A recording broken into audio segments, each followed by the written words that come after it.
Hey, hey, here we There you go. are. Can you hear me? Hi, Jorge. Well, I'm glad to be here with you. Good. That's awesome. Thank you so much. So, guys, let me introduce you to my friend Janelle Molony.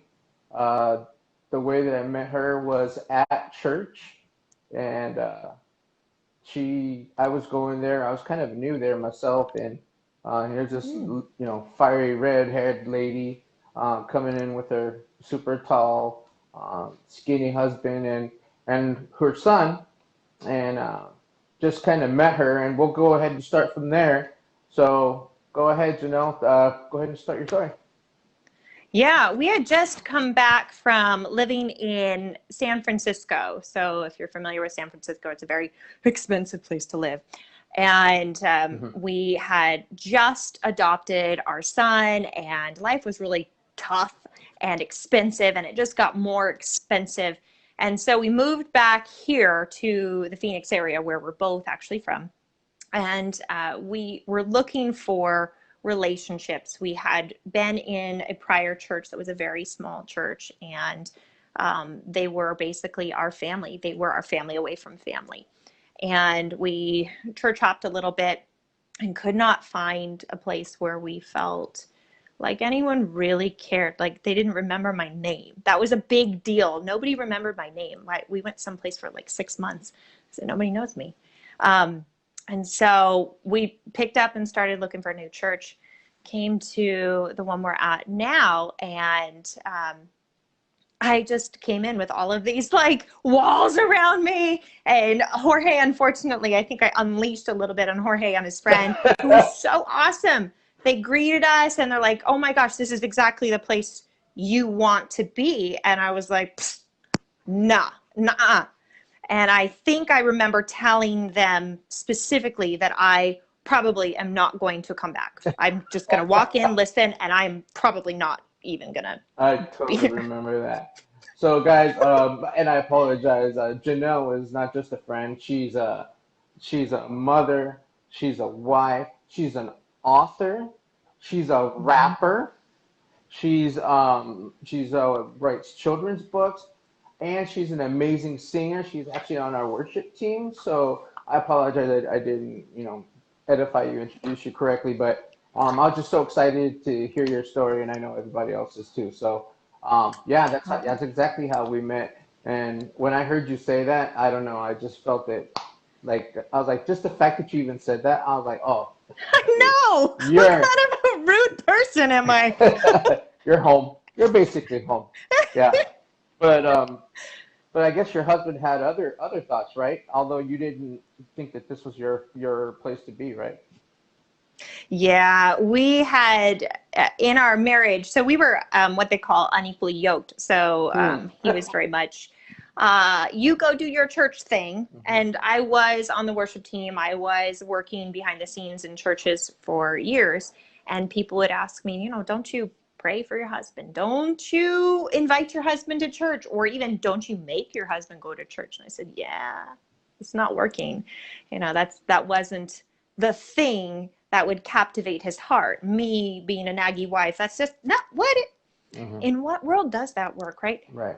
So he had just recently accepted Jesus as his savior through the transformation in our family, becoming parents Hmm. and really finding ourselves completely broken, Hmm. broken of our identity, broken of our ability, broken from all of our finances. We lost everything. I was physically disabled, and then we Wow. both lost our jobs. Oh my And so we gosh. came to this place where we were significantly disabled, and I had just fallen flat on my face and said, Jesus, I can't do this. I can't do this. Hmm. And so it's just surrendering over to somebody else. Hmm. Somebody else is going to change his heart. Hmm. Somebody else. And that did happen right before we moved back. And so church shopping was a little tepid or placid. So we were looking for a church that mm, was easy. Hmm. Be nice to people this week. Hmm.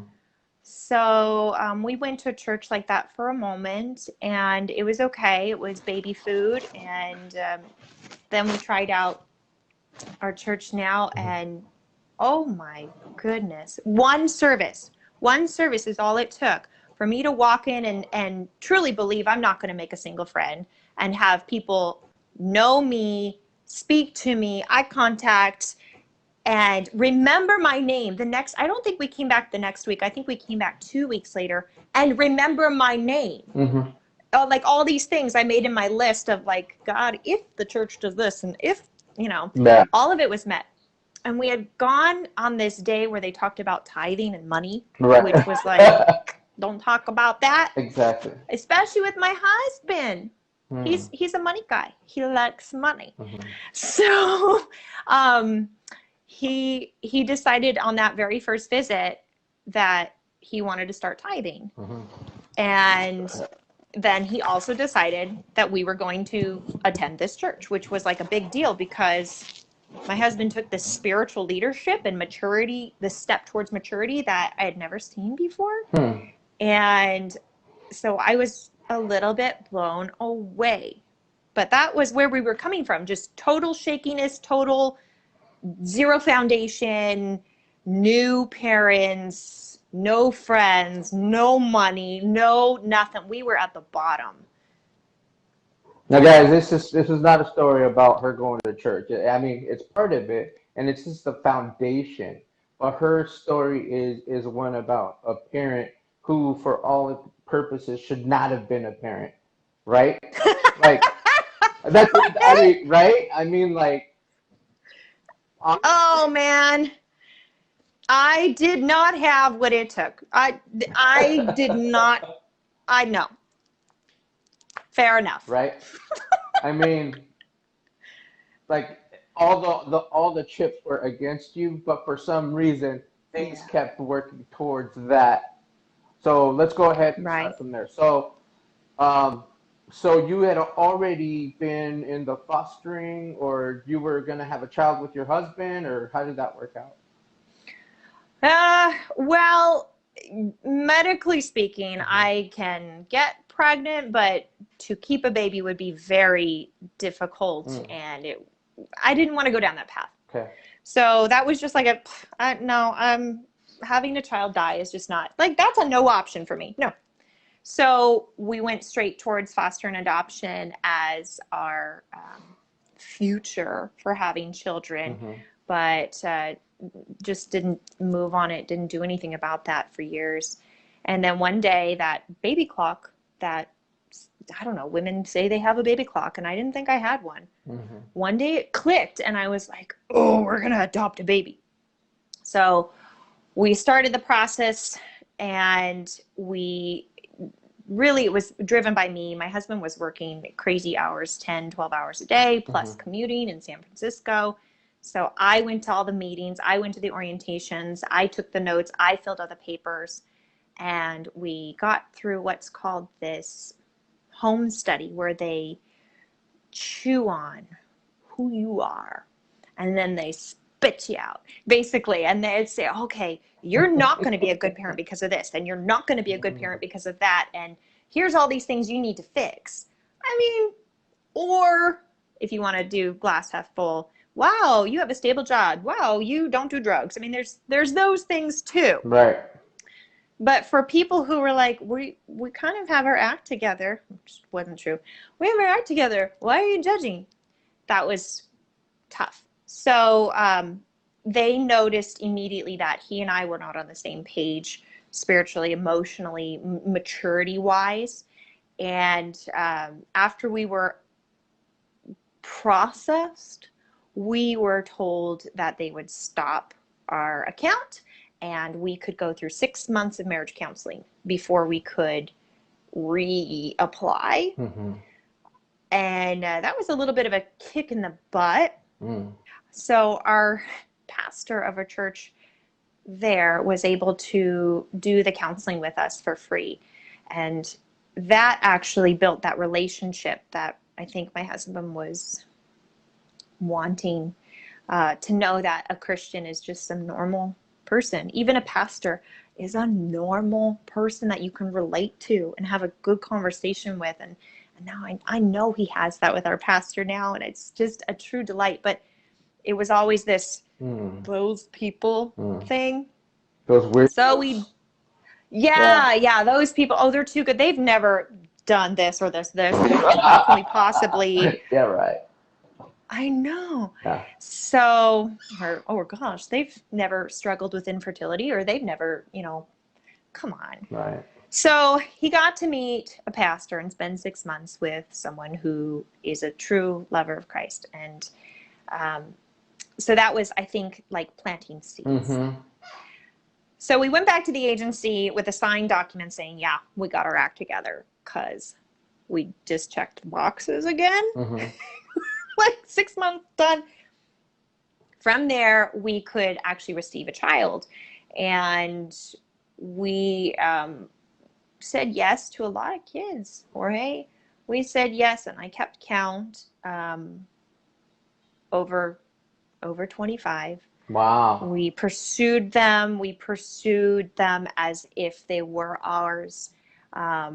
Wow. Our yes was, come on tonight, you're our child. Like there's no, it wasn't a trial for us. It never was a trial. And we got really close. We had this one little boy who was 2, and he was coming to our house right before Christmas, and the community organized, and we got donations for Christmas gifts. Everyone was so excited. And then 2 days before he got there, it was canceled. Wow. So all of that in 6 months of trying and trying and trying, and then at Christmas one got canceled. So another one came up later, and we are already in this place of not good enough. We've been trying for 6 months. We've applied for a whole lot of kids and can't get one. So all of this, maybe like sandpaper, just bringing us down a little bit. So we get this call for a little boy who I think is what they said, we think he's 7. They didn't know. We think he's 7, and there's no medical concerns. So do you want to meet him? That's it. That's all we know. Oh, and they said he's white, which is not white. But like, how do you, is there a picture? No. Is there anything else? No. And so I don't know if we got worn down to the point where we're just like, is he alive? Okay, sure, yes. Like, yeah, he's breathing. He's alive. Yeah, it's a child. Yeah. Oh man. And then we met him, and Ryan fell in love immediately. He picked him out of the room. We didn't know. I mean, we saw no picture, and we were told he was a different ethnicity and a different age. But he saw this little teeny tiny, severely emaciated child. Severely. He was wearing toddler clothes when we met him. And he was 7? He was not 7. He was almost 7, but he was wearing size 4 clothes. Size 4 toddler, 4T toddler. Oh my gosh. He was so tiny. And Ryan said, that's him. And I'm like, no, that's not him. They said, yep, that's my son. Wow. So he found love. And I didn't fall. I was like, no, this doesn't match the paperwork. I had all these things. Wow. I don't know. I just want things to be done right. Yeah. Or your way. So my way, yeah, the way I think it should be done, or what I think I can handle. And I probably looked at him and thought, oh, they didn't say anything about that. They didn't say he's hungry. And like hungry. So I had to wrestle. First look, I had to wrestle with that and go, what am I getting into? Yeah. So he came home, and he was just supposed to visit for like an overnight. Yeah. And then his foster parents never came back. they just never came back. So we called on that weekend, and we said, hey, he's still here. And they said, okay, hang on. And then we called again a week later. He's still here. And he never left. So it was kind of like, boom, here you go. Everything, every plan you made, every expectation, nobody followed any of the schedule, the roadmap or nothing. And it was, boom, he's yours. Figure it out. Wow.